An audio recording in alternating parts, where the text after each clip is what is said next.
So you're thinking about taking up metal detecting. Here's what you need to know.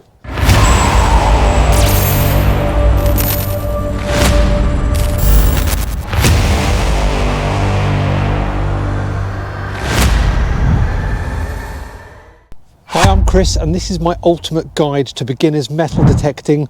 I'll be going over all the topics that you need to know about so that you can understand and get the most out of this incredible hobby. So first things first, bing, idea. I'd like to get into metal detecting. You may have many reasons for doing it. You might have an interest in history. You might be thinking you're some kind of treasure hunter, or you might just like getting out and about in our beautiful countryside. All reasons are yours and yours alone. Do not be judged. But metal detecting, like so many other pastimes, comes with a great responsibility to yourself, to the others in the community, and to our shared heritage. So what do I need to go metal detecting? Well, in very basic terms, you need some land to go on and a metal detector, and we'll cover all of these things in more detail. But buying a metal detector, what's right for you and the type of areas that you go to, and indeed what land you can and can't go on, will all be topics within this.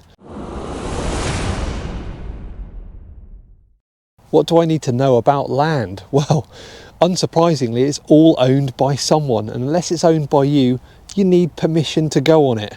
Otherwise, it's trespassing. The only exception being beaches, and we'll do a whole section on this as well, but there are certain beaches that you can go on and metal detect without ever asking permission.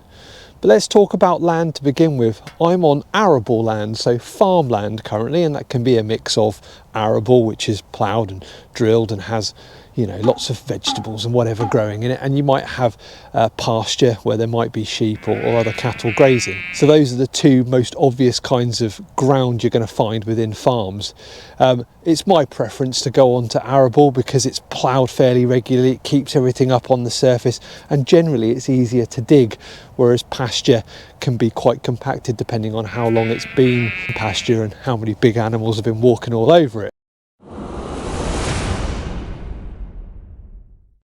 So I live in Norfolk and most people know a farmer or are a farmer, so I'm a little bit spoiled, but by networking and talking to your friends and family, I'm sure you'd be able to find someone who is a farmer or knows a farmer, and then you need to have a little chat with them. Maybe they'll introduce you or whatever and see if you can get the ball rolling.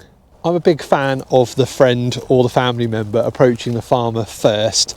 I think that perhaps is a little bit of an icebreaker, and then you can give them a phone call, or if they're close by, go and give them a visit. And that's when you can kind of gauge perhaps who you're dealing with. Is that farmer really interested in history, or are they just helping you out as a family member? Because it can be the start of a really interesting relationship with you and the farmer and the land that they own. You might be the first person who's ever come to them and asked to metal detect, and that could be really fascinating. There could be so much history on that land and the farmer was never aware of it. So it's a really beautiful moment in time, and if you get that permission, it can be super exciting. So what about if you don't know any farmers, or your friends and family don't, and you find yourself stuck? You might have even bought a metal detector and you've got nowhere to go. What's your next step? Well, you could cold call on farmers, but this is a high risk strategy and absolutely is really awkward. And I thankfully have never had to do it, but let's go over some scenarios.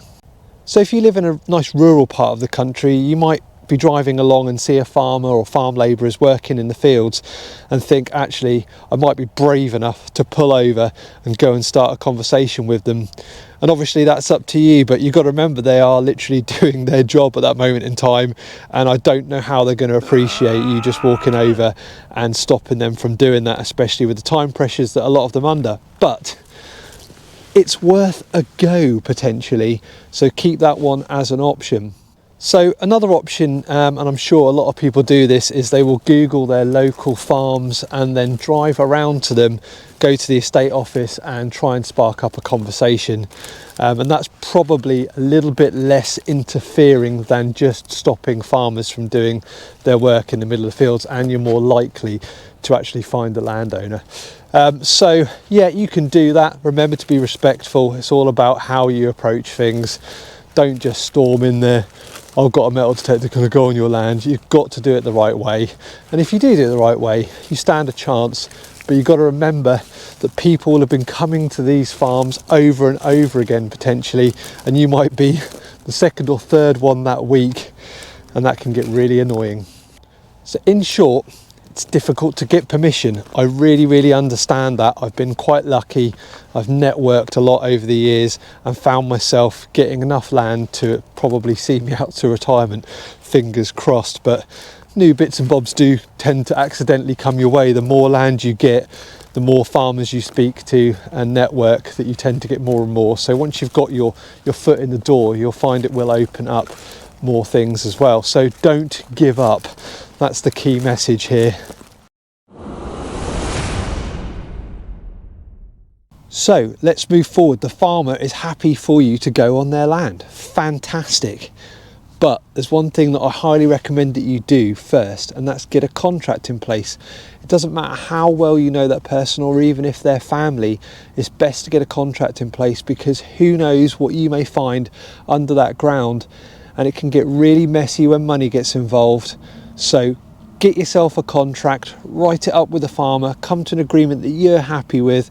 Most people say 50-50. But ultimately something that both of you can agree on. So if something crazy is found in the ground, so if something amazing is found in the ground and it's got serious value to it, that both of you have agreed to the outcome of that.